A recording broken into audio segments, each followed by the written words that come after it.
This is Random Urban Memories, brought to you by The Rum Boys. You've seen, heard, or felt it on the streets. Well, we're here to talk about it. In 3, 2,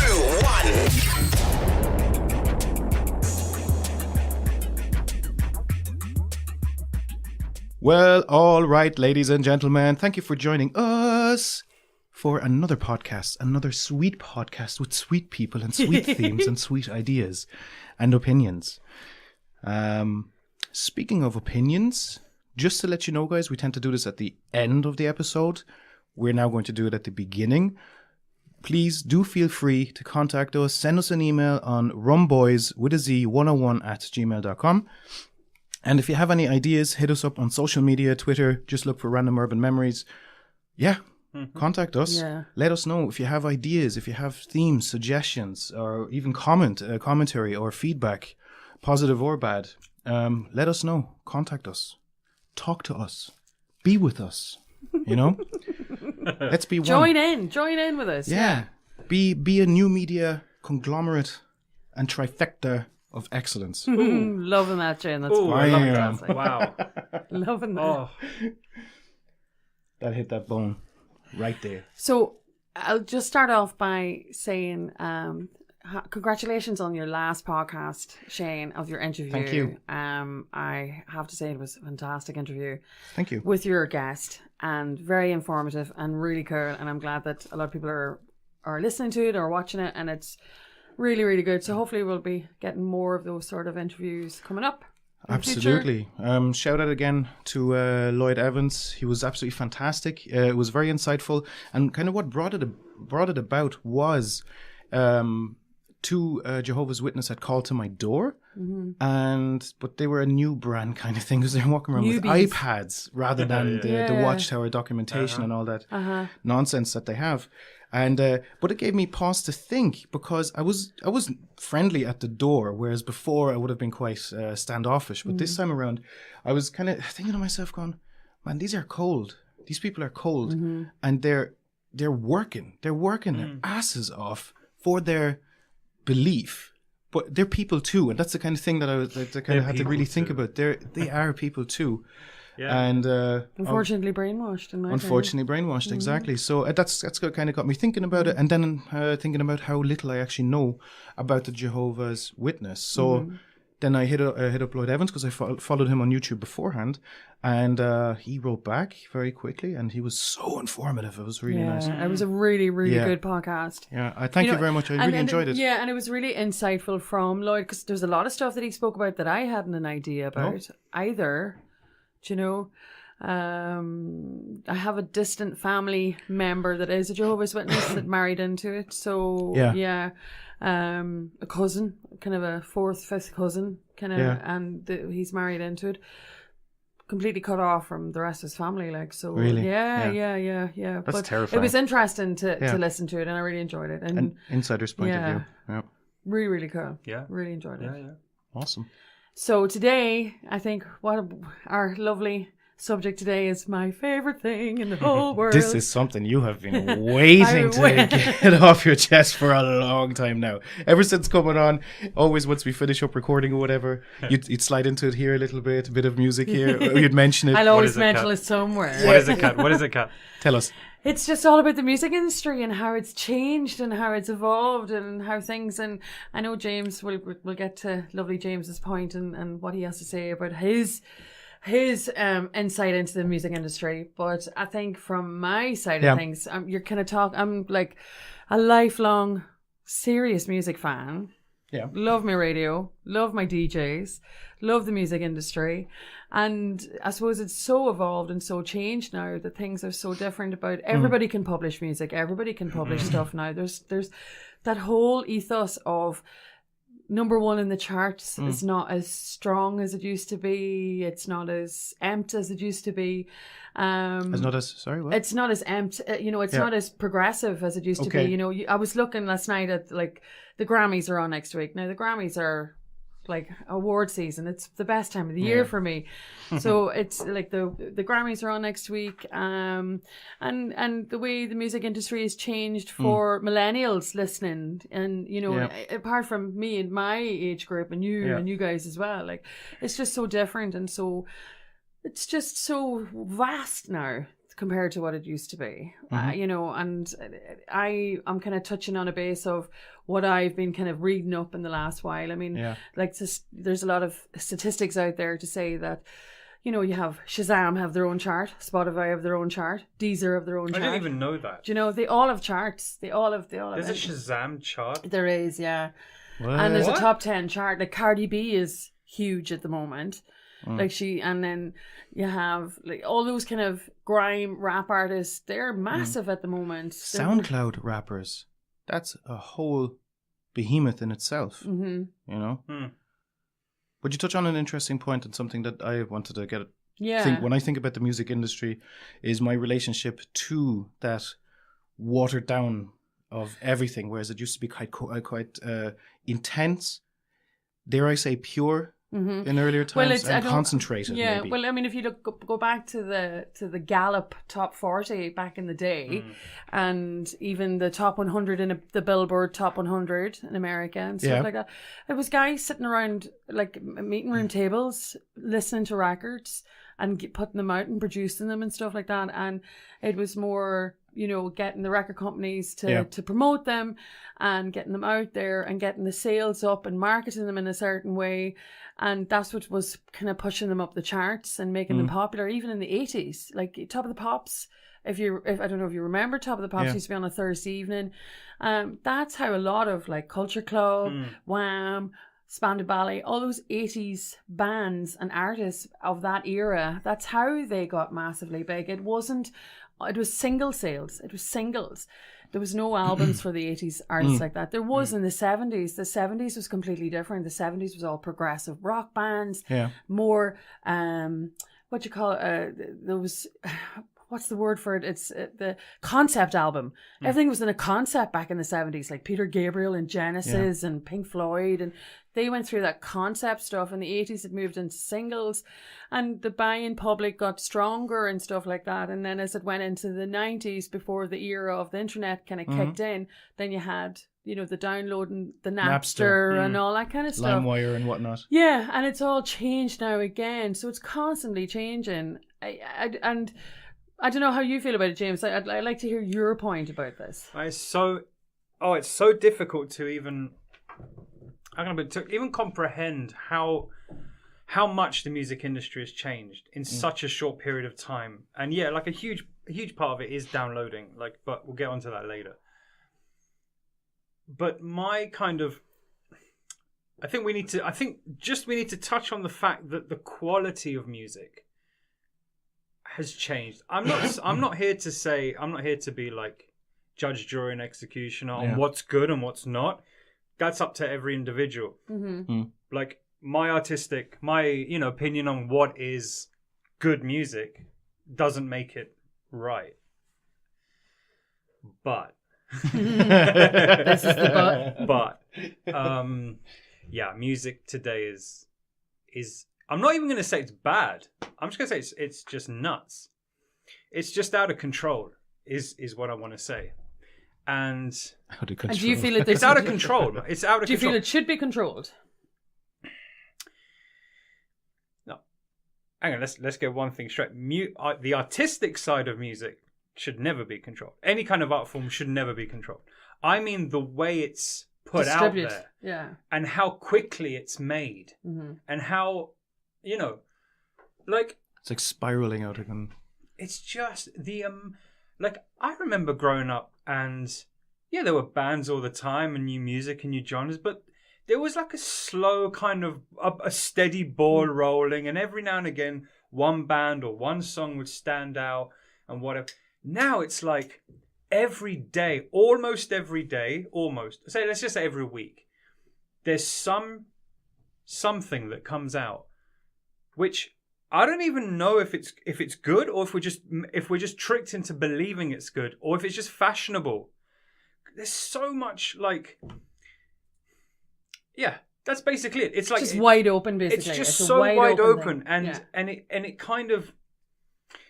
I think it's difficult to find right now. If I was a kid growing up now, like I was a teenager, when you're at that age when you're more susceptible to the way you're formed with music, by music. Mm-hmm. Like now as an adult, you can kind of look back and be a little bit more open-minded about it. When you're growing up, you kind of fall into a trap sometimes. You might listen to music that your friends listen to just to fit in. You may not even like it so much. But then at some point, you find your path and you go, actually, no, that's rubbish. I want to listen to this stuff. Yeah, well, but, and I totally understand what you're saying. But now, it's almost as if it's too much coming out. There's so much out there. How do you even choose? How do you even That's it's hard to, and I think that's part of the reason why it works, because no one can put their finger on it. Well, the way I'd look at that would be artists it's so easy for an artist to produce their own kind of music nowadays. Yeah, that's true. Yeah. The one thing about it is just they still have to go into a record deal. Basically, they still have to get some sort of progression from their record label and stuff as well. There still has to be that for them to get any sort of sales and anything that would be coming back to them. You know, like the likes of we'll pick a band like Little Mix that are pretty big at the minute. You know, they have such production. They have huge production teams behind them. They have huge marketing teams behind them. So that's all putting them out as their image. So it's more of an image-based sort of thing now with a lot of bands from this sort of kind of genre of music. As well as the likes of Little Mix, you have all the rap artists, and like a lot of this music was so underground for such a long time, and nobody was getting to listen to it. Only a select few people that were into it. Now it's open to everybody to listen to, and I do think it's a good thing for everybody to have a chance to listen to everything that's out there, regardless if it's good or not. I think as well, bands now have to push themselves so much harder to tour. They have to tour all the time. The money's in touring. The money's in touring now, and you know, and they're doing extensive, huge tours for a whole year, you know, just to get some sort of return back on the product that they've put out there, you know, and that's the way I would see it. Do you know what I mean? I can only really speak to a little bit on the hip hop industry, even though I'm not too clued in with SoundCloud rappers and mumble rappers kind of thing. Yeah. But what's interesting is what James was saying about the control kind of thing. What's amazing is now, everybody could always create music. Like how many legendary bands never made it because they decided that they got bored in the garage? Imagine, we'd have millions. Mm-hmm. Yeah. Mm-hmm.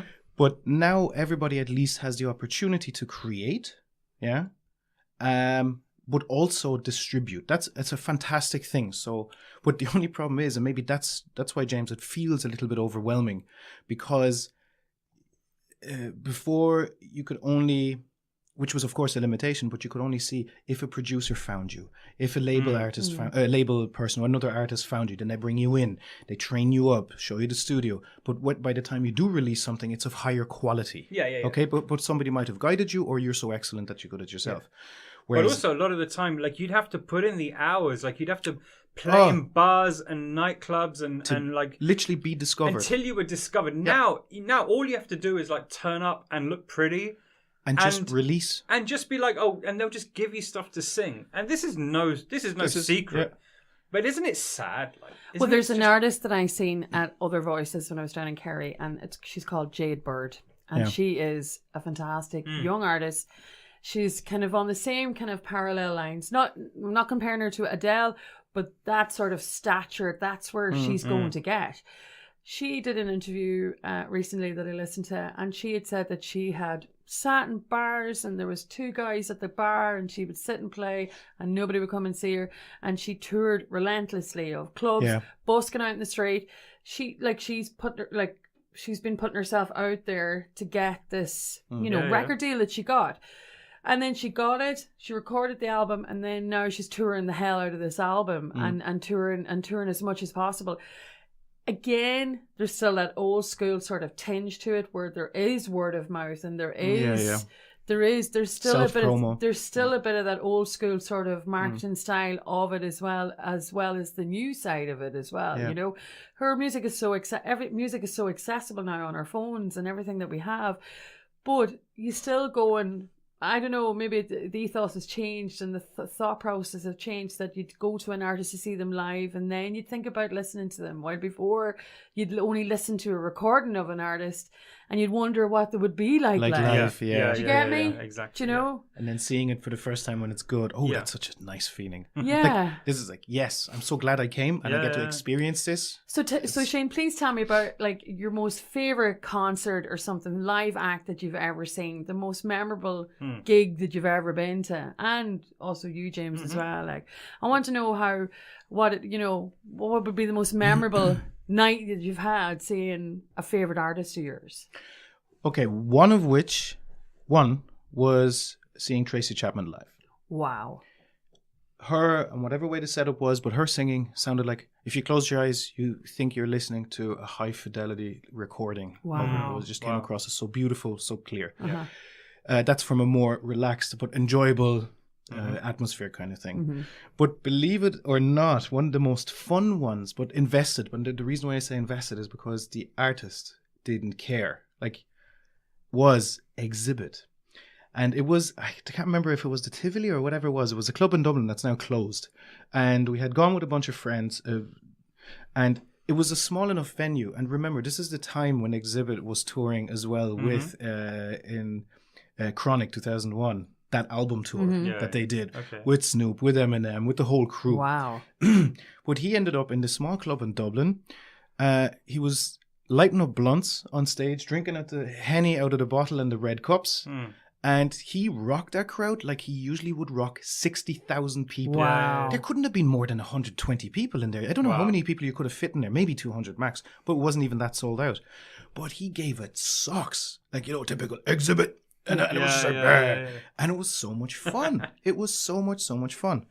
And another one was I think crowd engagement is a big thing. Was actually quite recently Immortal Technique in Dublin. He always has been an underground rapper. He is not particularly signed to a label, whatever. He hustles hard, but the crowd engagement was brilliant. So they basically walked in from the back and through the crowd. So high-fiving everybody. I bought a T-shirt of it, and you know that money literally goes in his pocket rather than to the label or whatever it is. So yeah, the closeness, the crowd engagement, that kind of thing. Those are memorable ones for me. And then would you kind of listen to a lot of the recordings of these artists that you've seen live, apart from Tracy Chapman, but your own grime or whatever rap artists that you're into? Like, would you go in now and kind of go, okay, I'm going to stick on Exhibit for a bit, and and just. I didn't even listen to Exhibit that much. Did you not? That's the weird thing about it. Wow. Yeah, he wasn't one of my. I liked him. I like Exhibit, the character. He's a fun dude. But I didn't particularly Exhibit was on a lot of tracks that I listened to, so I enjoyed him like that. But I don't think I ever got any of his albums or anything like that. I think the ticket might have been bought for me or something. But I couldn't wait to go see him because I was watching DVDs of him touring. Oh, they're cool, yeah. So basically, it was a very pleasant surprise. Oh, that's very pleasant surprise. Wow. That's cool. Man. So, what about you, James? What about a live artist that you've seen? Well, I got to say, I've been thinking all the while Shane's been talking. I've seen so many bands live, but it's hard. Yeah. If I had to pick one, it has to be the Rolling Stones. Wow. It has to be the Rolling Stones at Wembley. When did you see them? Bridges to Babylon tour. It was around just after the millennium. So I'd say, yeah. No, actually, no. It was about 98. Yeah, 98, 99. Whenever that was. Whenever the Bridges to Babylon tour was. That's because I think I seen them on that tour as well in Amsterdam. Oh, right, yeah. And it stood out for so many reasons. And, okay, first of all, it's the Rolling Stones. So, that's a given. Whether you like the Stones or not, they're the Rolling Stones. They're on that level where are they the longest releasing band ever? They have to be. I cannot think of another band that's been constantly. I think they hold the record for that, don't they? The band that's constantly been releasing stuff for the longest time, or been in the charts for spanning 50 years. Maybe. It was. I think it was Cliff Richard before that. Yeah. Like some, Oh, Cliff Richard had like hit singles in every era. something like every decade. But the Stones, I think, have been just constantly touring as well. It was 97 to 98. There we go. Okay. Yeah. Okay. And so it was the Stones.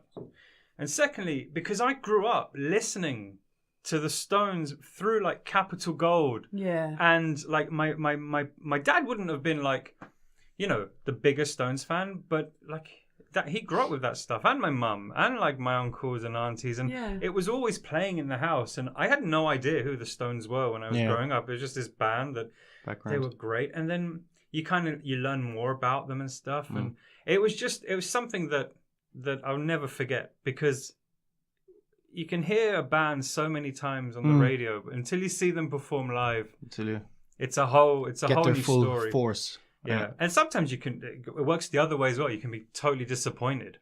It's like meeting your idols in real life. Yeah, and they turn out to be assholes. Isn't it the Chili Peppers that are known for that? Like it can be hit and miss. Like they're I've good heard 90% of the gigs, times, but then okay, if you gig 5,000 times a year, of course you're not going to have 100% hit rate. But I've heard it a couple of times where people have gone and they're like, "This is dreadful."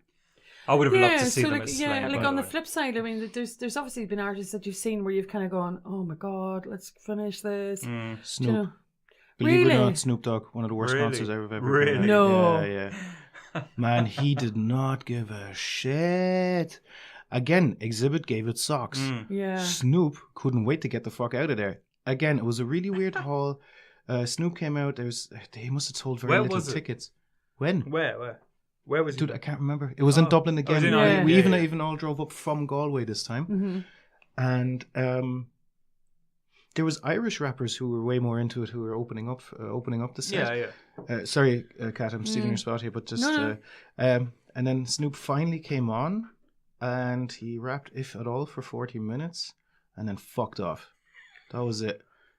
But the place wasn't even that full. It was a massive hall. Okay. But that wasn't even that sold out.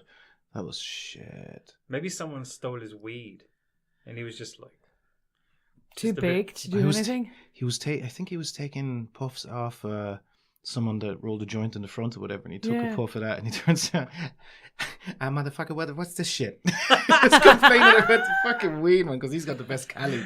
But looking back on that now, all these years later, from sitting here like going, I seen Snoop Dogg.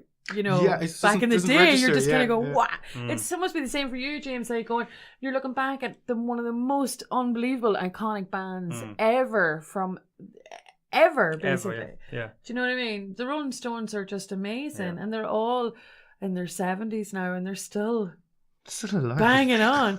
I've also seen the Doors.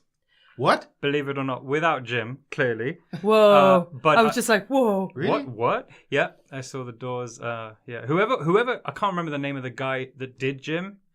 He was obviously some. Yeah. He could be famous. Where was this? This was in London, Wembley Arena, or it wasn't Wembley Stadium. I think it was Wembley Arena.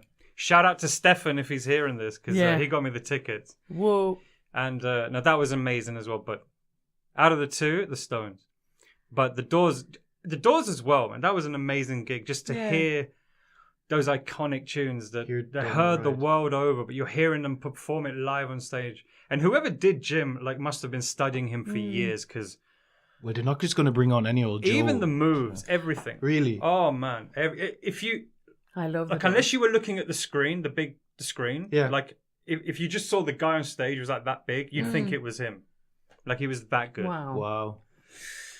But yeah, I don't know if either of you have ever watched Live Aid. Back in and so I was like, when Live Aid happened, I think I was 9 years old. What was that, 84, 86? Yeah, 85 I think it was. Okay. July 85 I think. Yeah, I was 5, yeah. Yeah, so I think that, and watching, no, I didn't watch a lot of, it was more listening to music for me, but when Live Aid came on, I think I fell in love with Freddie Mercury for some strange reason, because my brother had told me that, and it was the hottest day. I remember that it was the hottest day. We sat inside the whole day watching Live Aid, and it was like the hottest day outside. And I remember my mum kind of going, "Why aren't you outside?" And we're like, "No, Live Aid's on." And Freddie Mercury and Queen come on, and that was like, that blew my head off, Queen. Yeah. Absolutely. So then I went to see Queen with Adam Lambert. Yeah. It was fantastic. Oh, yeah, and that was in London, and I seen that. That was really, really cool. And I love Freddie Mercury, and I love all that. But Live Aid was immense for me. That's what kind of give me my love of going to see live bands and groups and stuff like that. Who else would I've like yourself? I've seen loads and loads and loads and loads. But I think the most biggest stadium thing that I've seen Coldplay a couple of times. They were brilliant. But they were album tours. Yeah. But then when you go to a band that does do an album tour, it can be very, doing the whole album. But there's so many live artists out there. I think it's the whole thing of now the whole way things have changed with recording and getting yourself out there. It's all about the live set now, really. Yeah. Well, I guess different areas are a little bit... Singer-songwriter stuff is hard to get out there because maybe it might strike a very particular tone, whereas maybe it's easier to produce mumble rap. I know I keep going back to this just with the comparatively in the modern world. It's easier to maybe get a friend to make a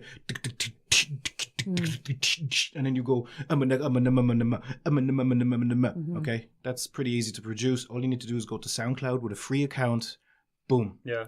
You get 10 million hits, somebody notices it, you get picked up, you're on a label kind of thing. Yeah. But again, it's easier to make it, same with electronic music or whatever. It's just there's a plethora of shit out there now because everyone can produce. Great that they have the opportunities, just means there's a lot of shit out there. But is it shit? That is the key point. But I think it's up to the listener. Yes. It's up to the listener. Do you know, it's your opinion of what you think. Yeah, totally. But like Shane just said, someone puts it out on, was it SoundCloud or whatever? They get 10 million hits. That indicates that they're good, surely. Or do they get 10 million hits because 10 million people can't believe how shit it is? Like, who knows? Who knows? God, I get so wound up with it. Because it could work both ways. But then, no, seriously, right? Because then you get signed up. This dude just got 10 million hits. Okay, let's sign him up to a record label, yeah? Brilliant. Whatever he wants to like throw out there, he's still going to get 20 million hits because 20 million people can't believe how shit he is and just want to listen to it. And they go, listen to this. Or, so you mean they're listening to it for the wrong reasons then? Like? But that's another reason. That's another thing I want to touch on because I think there's a lot of music now where in the same kind of idea that you would listen to back in the day, like stuff that your parents didn't get or the older generation didn't get as a form of rebellion. Of course, yeah. Which is always gonna, like, teenagers always gonna be teenagers. You're growing up, you're always gonna be like that kind of, everyone's gonna have that all state. You need is an 8-year gap and you already have a difference in music. Exactly. Yeah. Fair enough. Is that what's happening now? Because I think there's a lot of music out there. I think it could be the beginning. It's the beginning of it anyway. I think it's the beginning of it, but it's a matter of how people curve it. If you get me. But there's so many. There's so many like, variables to this. There is. You see, I remember listening to stuff. Like, let me give you an example, right? Let's say Rage Against the Machine, because that's the first band that comes to mind. A lot of swearing, really aggressive music. I'm sure there were loads of like adults at the time. Like if my mum and dad heard Rage Against the Machine, they'd have probably gone, "What the fuck is this shit?" You know. But you look back on that now, and it's poignant. Like it has a purpose. It wasn't just thrown out there. Just totally get it, yeah. But totally now it's like there's rubbish out there that I'm sure in 20 years' time they'll look back at that and go, "That was rubbish. That was actually rubbish. How did they sell that?" Like, you know. Well, you see, it was like more of, I get what you're saying. It's like the punk era happened for like a year, and then the whole 80s thing happened, and then the different types of rock music that we were discussing about earlier, and the eras and how people were so into it. Because I remember when I was 13, I was at school, and I was... I discovered the Stone Roses at 13 myself, and I was into all that kind of stuff. But everybody was into like Garth Brooks and the Irish what the Irish media was playing Yeah, yeah. to a lot of listeners here back in the early 90s. But also in the early 90s, you had Irish radio pushing out Irish music, Irish bands. Bands like Something Happens, The Four of Us, Engine Alley, so many different bands. That Bewitched. Yeah, Bewitched. Well, they were the 90s. They were the 90s. But it was the era, you know, and you remember it back, you know, and I remember the dawn of the Stone Roses in 1990. And I remember saying to my friends at school about the Stone Roses, and they were like, who? And I was like, the Stone Roses, this is just going to be epic. And then the whole, you know, the Oasis happened, and Blur, and all those like Mansoon and all those bands happened to that era, and we're able to look back on that. You are 100% right in saying that this era now is like, what are the generation now going to look back at? Is that what you're saying? But are we just saying that because we've gone over that threshold of age? Are we being nostalgically biased? We could be. But that's why it's so hard to understand, because, beauty is in the eye of the beholder, all right? So it is the thing of, like, what sounds absolutely horrific to me sounds really good to you. So everybody should have that choice. Everybody should have the freedom. And if you do make shit music, you should have the freedom to make shit music. And you should have, you know, shit people to be able for shit people to listen to it. Yeah. So, but my point is, one of those things of what I think about them as well is today's easily, quickly produced and released music really shitter and worse in quality? This is now, again, this is the question. Skill. That's another thing. And that's why singer-songwriter, for example, is a different story. You have to be able to sing. Again, studio production will only bring you so far. But again, mumble rapping, most of it, it's easy. Beat machine, you go da-da-da-da-da-da. Yeah. Whereas rubbish rap in the 80s and 90s sounded... Even the rubbish stuff sounded a bit better because it seemed like it had more skill. But that all depends on what the end goal is.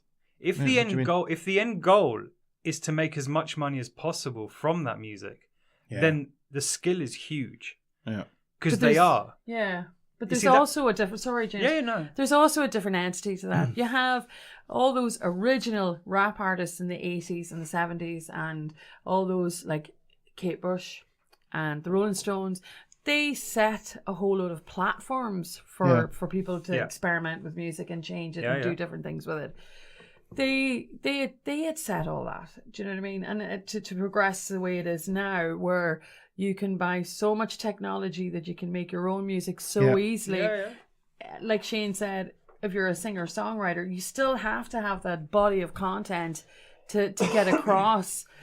There doesn't seem to be sort of a, you know, the righteous power anymore of getting a song out and everybody loving it and everybody talking about it.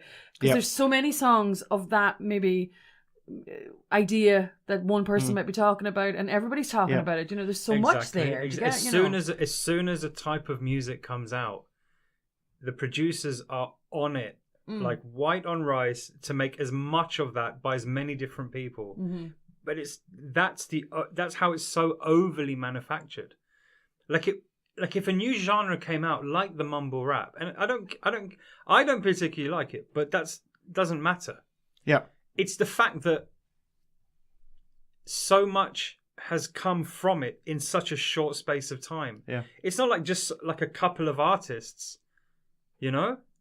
It's not. It's a wave. It's a wave. It's all of a sudden. Yeah, it's huge. Back in the day, a new genre came out and you had to really try hard to even, first of all, match that kind of genre, and secondly, have the audacity to copy it in your own style. Now it's like, who cares? Who cares? Like, something will come out and it's so easy to mass produce. And I think that a lot of the problem lies in that, because it's just, music now is so easily mass produced. Yeah. I do like the idea as well of rediscovering artists that never got the time and effort, you know, that they put into it back and time when they did. Artists like Jeff Buckley or Nick Drake or those kind of artists who obviously were there before their time, basically. And now people seem to be kind of popping back into these artists again. And looking at what way they wrote music and how they progressed themselves and how simple they made it and how maybe unsimple they made it and how different it was. And a lot of that stuff got forgotten about. So what's happening now, you have like companies like, I've seen a Volvo advert for Nick, and it was a Nick Drake song, and it was just it's called Pink Moon. You should have a look at it. It's really cool. And it was just a very simple song of his, and it was just put onto this beautiful advert. So a lot of these marketing people as well and media people are picking up old artists, using them for adverts and using them for different kind of things that they're promoting or selling or whatever. And it brings them new exposure. And it's the same with the Queen movie, the Bohemian Rhapsody movie. A lot of people discovered Queen. I'd say a whole generation just discovered it. So there's a new generation discovering Queen, and they don't know a lot of. So to have these staple artists that we've all loved from our generation, a new generation should be embracing them just as much as well, because of the way the music industry has gone so flippant and so easy to make the artists who got us to this point are starting to get forgotten about. When they really shouldn't. Like David Bowie, like Bowie's last album, the album was released just after his death, just after his death. And then he even inscribed that album, and there's loads of little things within the album cover that are still yet to be discovered by people. Do you know what I mean? And Bowie would just drop an album, as they say, or release an album just there without any media coverage, without anything going up on Facebook. Like Adele does it now, and she's gone away for a couple of years and she'll come back again and she'll just kind of go, boom, there's my album. And everybody will just go mental about it. It's because it's so understated. It's just like, there's an art in that. Exactly. It's a beauty in that. There is a beauty. But a purity. This is what we said at the very beginning. I think we're quite nostalgic about something about the purity of the music, because it's harder to access because there was no mass distribution. Then CDs records, CDs, but there was limited touring or the word of mouth or whatever. There's something concentrated and pure. But what I really admire about you, Kat, actually, and I wish I had that attitude, is your relationship to music. Like, you go out of your way to see gigs, to listen to artists, to scroll through playlists, contact people about different music, go to events or industry events. Now you've been to your first one, and actually trawl through your life to go and discover new music, but while also appreciating all the music that you like, but you give all music a chance. Absolutely. Whereas I think James and myself have kind of gone the opposite way, and having done that before, I don't know about you now, but I now predominantly listen to podcasts or audiobooks, and I rarely listen to music anymore. Even my old nostalgic playlists, not that much anymore. Wow. And it's not out of a purpose-driven reason. It's just quite simply, it's how it rolled in, and that's it. I find myself now, I listen more to just separate tracks that I like, as opposed to, I used to listen to an album like people read a book. Yeah. Like, I would literally sit down, and I know I used to go to friends' houses, and they'd just buy an album and they'd listen to the first 10 seconds or 15 or whatever. And if they didn't like it, they'd skip to the next one, and it drove me nuts. Yeah. Of course, you can't sit there and just listen, with people.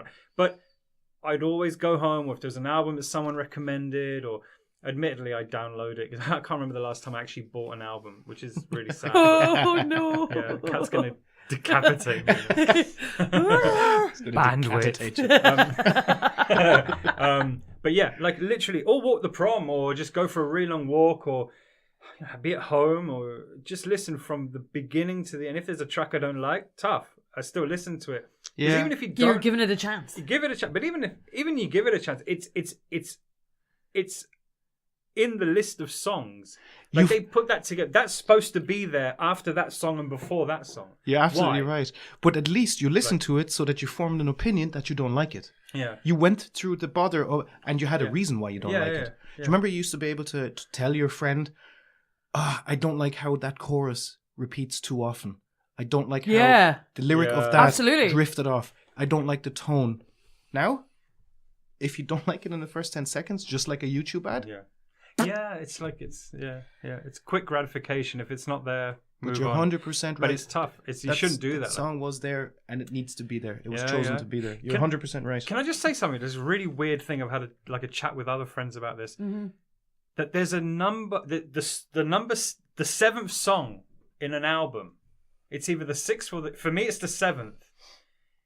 Is always my favorite, and that's like on a huge amount of albums. It's almost as if the band know that album, that track is the kind of one of the best tracks on the album, and because there's no, I mean, they're not just flung on willy-nilly, like they're all there in an order. Yeah. And for some reason, number 7 always, more times than not every single album, but more times than not, it's the 7th track. Do you know what? I'd love to go back now to all my CDs that I don't have anymore. I'd love to actually go check it. I just can't remember a single one now. I need to start looking at stuff like that too, because that's really cool. When I go through Spotify, I'm going to actually, all my albums that I like. There's stuff online about this as well. Yeah. Like genuinely, like for real. And if you look, no joke. I'm making a note to myself. Yeah. Brilliant. It's usually because there's always around 11 or 12. It's something to do like. It's, if I remember reading the article correctly, it was something to do, whoever had the idea, whoever came up with this or spotted it for the first time, their theory was that when you listen to an album in the shop, when people used to actually buy, not you though. Yeah, I did. They'd give it a few. They'd give it like you'd hear the first and second and third, but then around the 6th, 7th is when you'd go, okay, I'll listen to. You'd go in a few bit. Yeah. You used to skip on the. You'd go in a few tracks, and it was always around the middle-ish. That made that. Because it's usually 11, 12. Well, what I used to do, I'll tell you what I used to do with albums. I think one of my unbelievable favorite albums is REM. I'm a massive REM fan. Was Automatic for the People. So they released their big media, publicized commercial tracks that they had. So I'd listen to them, and I'd re-listen to them, and I'd re-listen to them, and then I wouldn't give the rest of the album a chance until I was actually sick of those songs. Then I'd kind of just, one day I would just kind of go, right, just let it play on. And as I got to the middle of the album's tracks, all of a sudden it just took a different view. I just took a different view of it. Honestly, I would take a different view because the latter part of an album is more progressive. The way I look at it anyway. It would be more maybe co-written, or it would be more progressive or more deeper or whatever it may be compared to the more commercial side of an album. That's the way I would look at it. Because, I mean, obviously they're marketed like, for example, the last album I downloaded was Snow Patrol. Okay, so the new Snow Patrol album. So like there's like 3 or 4 tracks through that album that have been released to the public as singles. But then there's the rest of the songs. There might be 12 songs in total. They're not going to get released to the public. They're going to be album tracks. Yeah. So you like a song and you listen to 2 more, and then you like the next song in which it was released, and then the next. So there's obviously a marketing thing behind that as well. Oh, definitely. But that's a great point that you've made. I think that's unbelievable. So I'm going to go back to REM now this evening. I'm going to see. I'm going to go to track 7 on every album. What year was that? The REM one? I think early 90s. Early 90s. Would could that be have 19. Losing My Religion on that? No, that's out of Time album. This is the Automatic for the People album. Yeah. I was never a huge REM fan. So going back to the live gigs, I've seen REM live before they split up, and they were just phenomenal. They're one of my ultimate favorite bands, is REM, and I just totally love them. And Automatic for the People, it has to be one of my favorite albums. 92 it was, 92. And I remember I listened to it to death on cassette, the actual tape ripped. What's your favorite track off that? Is Night Swimming on it? If it's 7, I'm going to lose my shit. Night Swimming? Yeah. Anything else that swayed you? If you can remember, that swayed you to it? I'm just trying to think now. You'll have to let me think. Well, I'll tell you anyway. I'm not trying to fool you. You just but, so 6 would be Sweetness Follows. Monty. You Monty does it. Yeah. Is that number 7? Monty Got a Raw Deal is oh, number that's 7. such a good song. That's such a good song. It really is. I kind of want to drop my headphones and walk out. Yeah. Drop the mic. Drop it. Headphone drop. Yeah. I don't have a mic. It's here on the floor Mic's already. attached. Please don't drop the fucking mics. Dude, seriously, pick an album. expensive. Pick Don't an drop the album. mic. You do it now. Pick any, like a favorite album of yours. It's tough. I know it's tough. Is it? I know. Just there's whatever so comes to much- mind. Whatever comes to mind. Okay. 36 Chambers. Okay. Check this one out. Enter the Wu-Tang. So No with this- way. Wu-Tang Clan ain't nothing to fuck with, which is the signature track. Number 7, What is number it? is it? That's number 7. Ah, boom! That is ridiculous. Followed by Cash Rules Everything Around Me. Yeah, Cream. Dollar Bill. Yeah, that's amazing. Holy shit. Oh. Okay, Okay, you people- name an album now. God, I can't. How difficult is it? Come on, like, of all the things we listen to. But you need to remember the songs. That's the key. Oh my god. Name an album. Cooler Shaker K. That's a great album. Isn't it? Yeah. High five. Woohoo! What happened to Cooler Shaker? I know. God, I think. What happened to Gomez? Oh, Gomez are still producing. They're just not as. Gomez are amazing. Yeah, me too. I love Gomez. as Oh, well. actually, no, dude. Do Gomez. Do Gomez and 50 foot. What's that? Got the name of the album. I think it's called Gomez. I think the album's called Gomez. Anyway. Okay. Do you remember the... Yeah, well, No. I'm pretty no. I must find the... Bring It On, Liquid Skin, yeah. In Our Gun, Split the Difference, How We Operate, A New Whipping- Tide, whatever. Whippin' Piccadilly. What track is that? I don't know what album that's on. Whippin'. They're so It's good. on. It's on. Bring It On. Okay. Yeah, that's Bring good It On, album. Bring It Yeah. On. That's Okay, probably yeah. the most So commercial That's album. the most. Yeah. Let's see.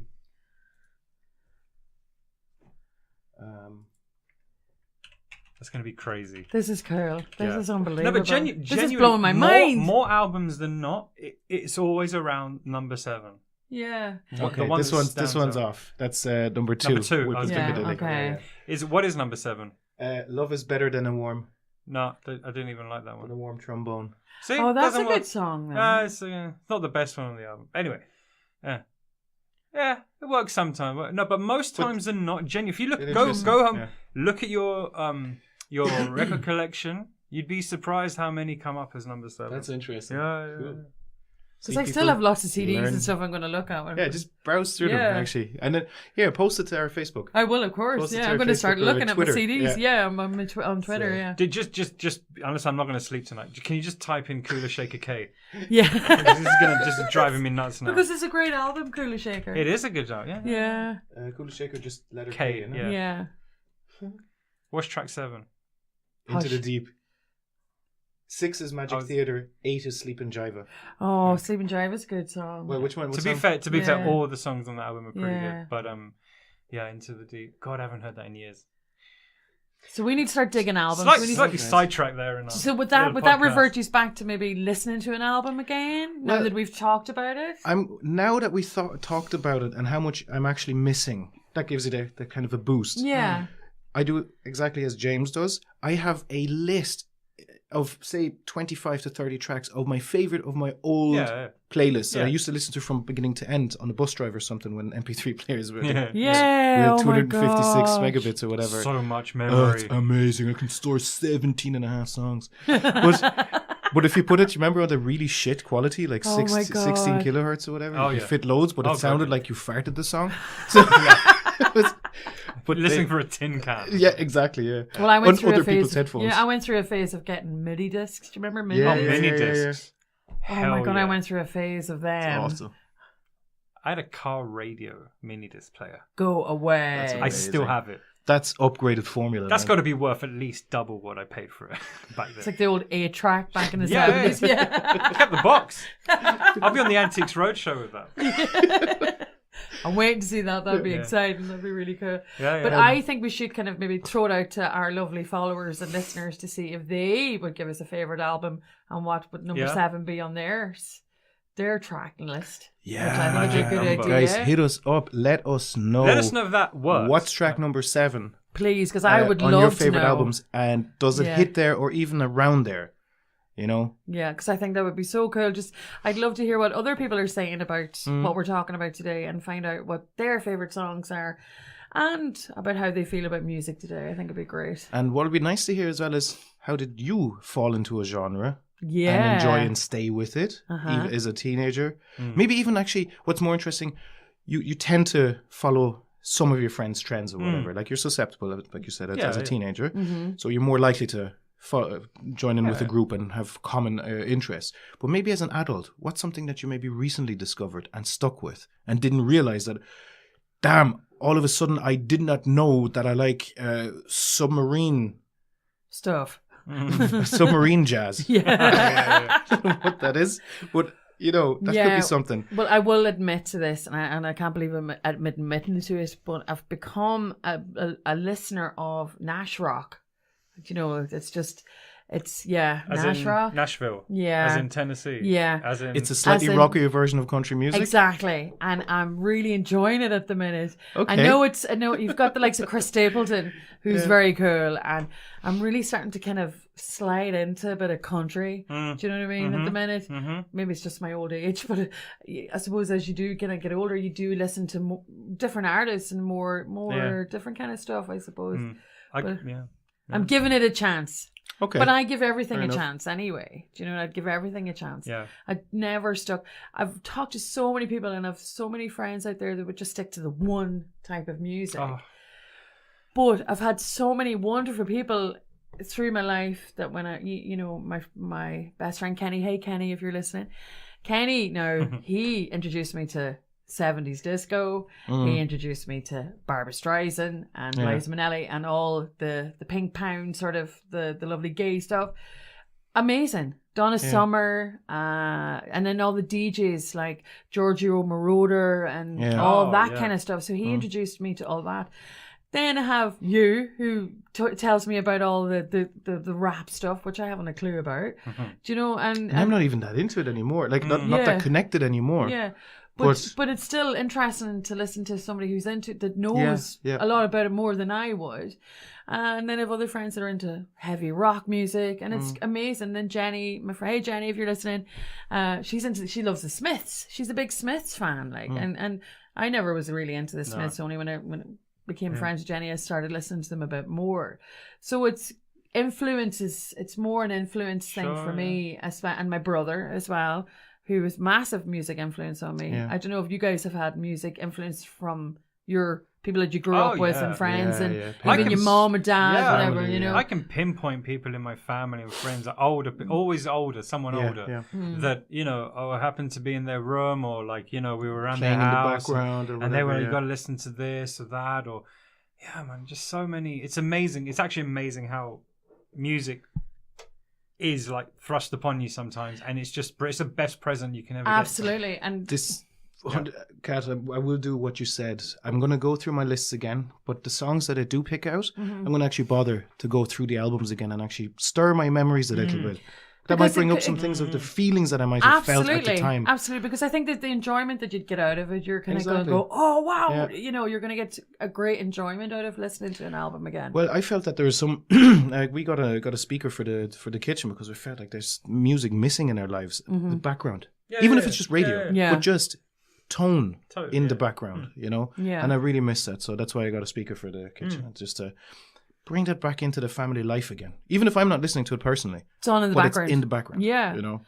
Well, that was always in our house, but I mean, there was always the radio that was on. I know last week, Larry Gogan finished on 2FM, so he was a huge staple in our house growing up. Yeah, Larry Gogan, and then, you know, it was always DJs. My mum listened to Gay Byrne in the morning, and then myself and my brother used to listen to, I don't know, you guys know this, Radio Luxembourg back in the day, and BBC Radio, but because up at home we used to get direct signals and stuff. So I felt I was I was so lucky to be exposed to that kind of radio as a young child. Yeah. You know, like John Peel and Annie Nightingale and all those DJs that gave us all this lovely music as well. You know, so have it on in the background, Shane. It's brilliant. You know, and then I think Isla will start listening to it as well, and she'll start enjoying it as well. You know. Yeah. So it's all good. Fantastic. Nice trip through nostalgia. Yeah. This ideas, has been really cool. Likes, dislikes. What is music to you? Yeah. That is something that you need to think about. We need to question that up on our Facebook page. What is it to you? What is it? Yeah. It's everything to me.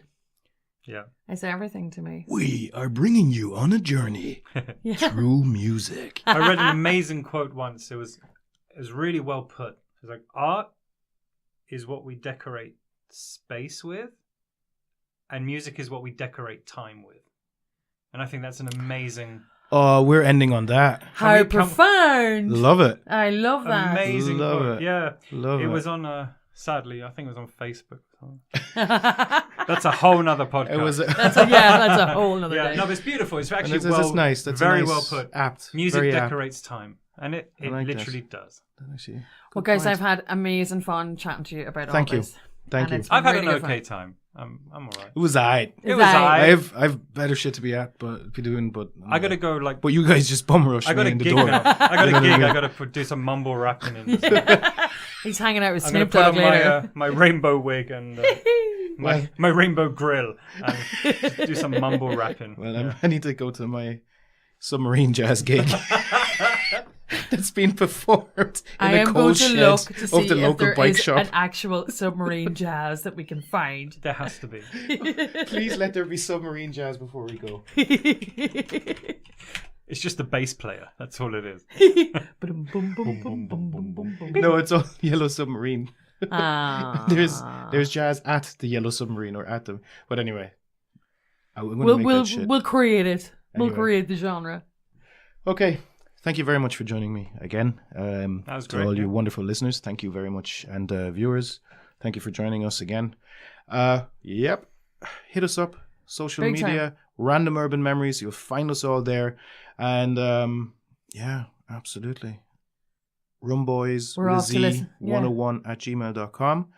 And yeah, it's always been a pleasure. We really It's want to always a hear from you pleasure. guys as well. I really want to hear from the listeners, and thanks for supporting us. Thanks a million, yeah. Peace. You managed to listen to the Rum Boys talk on Random Urban Memories. Just like and subscribe where you can on all platforms.